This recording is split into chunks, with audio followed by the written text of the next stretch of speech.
Hi friends, మనం కొద్ది రోజులు బట్టి ఏ కోడిని ఎప్పుడు పందెం వేయాలో చెప్తున్నాం. ఇప్పుడు దాకా ఒక ఎత్తు, ఈ అమావాస్యకి పౌర్ణానికి ఇంకో ఎత్తు. ఇప్పుడు అమావాస్య కదండి, ఈ అమావాస్య నుండి పంచమి వరకు ఇంతకుముందు ఏ నక్షత్రం అయితే బహుళపక్షం శుక్లపక్షం అని నడిచినాయో, ఈ పంచమి అమావాస్య నుండి పంచమి వచ్చే వరకు కూడా ఆ 5 రోజులు ఉంటుందండి. ఆ 5 రోజులు కూడా ఆ బహుళపక్షం అయితే బహుళపక్షం, శుక్లపక్షం అయితే శుక్లపక్షం అనేది జరుగుద్ది. మీరందరూ ఏం చేస్తారంటే అమావాస్య వెళ్ళిన తర్వాత ఇవన్నీ పట్టించుకోకుండా మామూలుగా బుధవారం, గురువారం దాంట్లో చూపించిన కృష్ణపక్షాన్ని బట్టే రంగు ఎంచుకుంటారు. అట్లా అయితే మనం కోడిని గెలవలేమండి.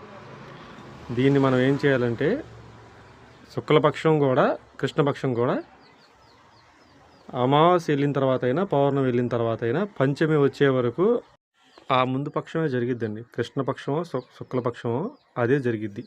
ఆ పక్షాల్లోనే మనం ఎంచుకుని కోడిని పందెం వేయాలి.